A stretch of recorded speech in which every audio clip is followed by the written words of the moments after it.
Have you ever heard of a king who commanded the sea to be whipped, or one who built a bridge of boats over a mile long, just to march his army across a strait? This isn't a myth or a legend. This is a story of Xerxes the Great, the fourth king of kings of the Achaemenid Empire. Born around 518 BC, Xerxes was the son of Darius the Great and Atossa, the daughter of Cyrus the Great. He wasn't the eldest son, but his royal lineage, on both sides, made him the chosen heir. Imagine the pressure, growing up as the grandson of the empire's founder and the son of the king who expanded it to its greatest extent. The Persian Empire under his father was the largest the world had ever seen, stretching from the Balkans in the west to the Indus Valley in the east. In October of 486 BC, Darius the Great passed away, and Xerxes, at about 32 years old, ascended to the mighty throne. But his inheritance wasn't peaceful. The first challenge came almost immediately. A revolt had been brewing in Egypt, a wealthy and vital province.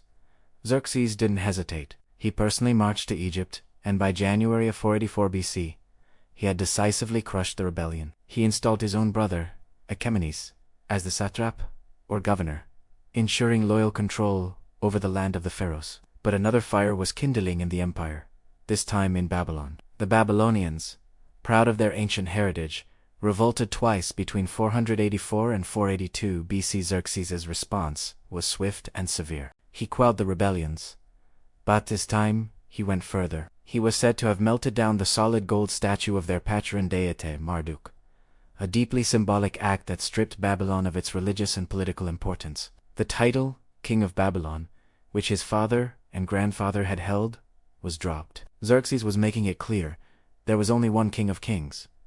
With his empire secured, Xerxes turned his gaze westward, towards Greece.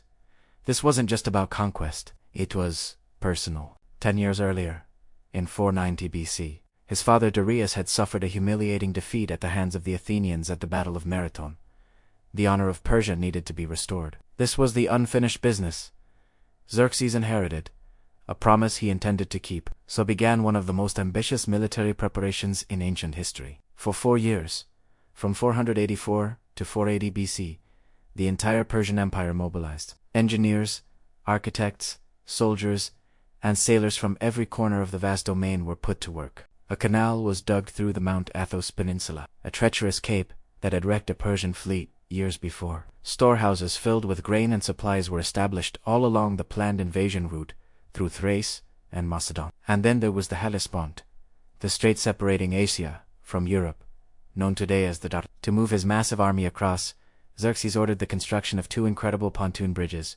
Over 600 ships were lashed together side by side, creating a floating roadway more than a mile long. It was an unprecedented feat of engineering, but when a powerful storm destroyed the initial bridges, Xerxes flew into a legendary rage. The ancient historian Herodotus tells us that the king ordered the Hellespont to be whipped 300 times, had shackles thrown into the water, and even had the sea branded with hot irons, all while his men cursed the water. A new, stronger set of bridges was quickly built. In the spring of 480 BC, the invasion began. For 7 days and 7 nights, a seemingly endless river of soldiers from over 46 different nations marched across the bridges from Asia into Europe. The numbers reported by ancient historians are staggering, likely exaggerated, but the scale was undeniably immense. The Persian war machine was rolling, and its destination was Greece. The first major confrontation came in August of 480 BC at a narrow coastal pass called Thermopylae. Here, a small force of Greeks, famously led by 300 Spartans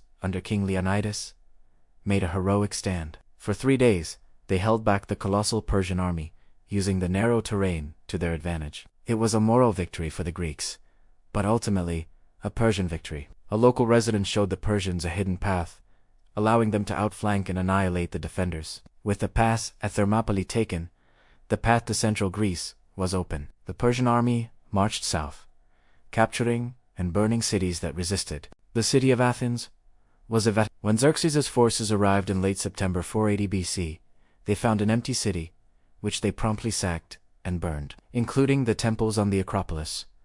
From Xerxes' perspective, Marathon was finally avenged. He had burned the city that had defied his father. But the Greek commander, Themistocles, had a plan. He lured the large and cumbersome Persian fleet into the narrow straits of Salamis, near Athens. He even sent a fake message to Xerxes, pretending to be a traitor, claiming the Greek fleet was planning to flee, and urging the king to attack immediately to trap them. Xerxes, watching from a golden throne set up on a nearby hillside, took the bait. In late September 480 BC, the Battle of Salamis took place. The smaller, more agile Greek triremes decimated the packed and disorganized Persian fleet. The narrow waters turned the Persians' numerical superiority into a disadvantage. It was a catastrophic defeat. Xerxes watched in horror as his mighty navy was smashed to pieces. Fearing the Greeks would sail to the Hellespont and destroy his bridges, trapping him in Europe, Xerxes made a decision. He would return to Asia with the bulk of his army, leaving his general Mardonius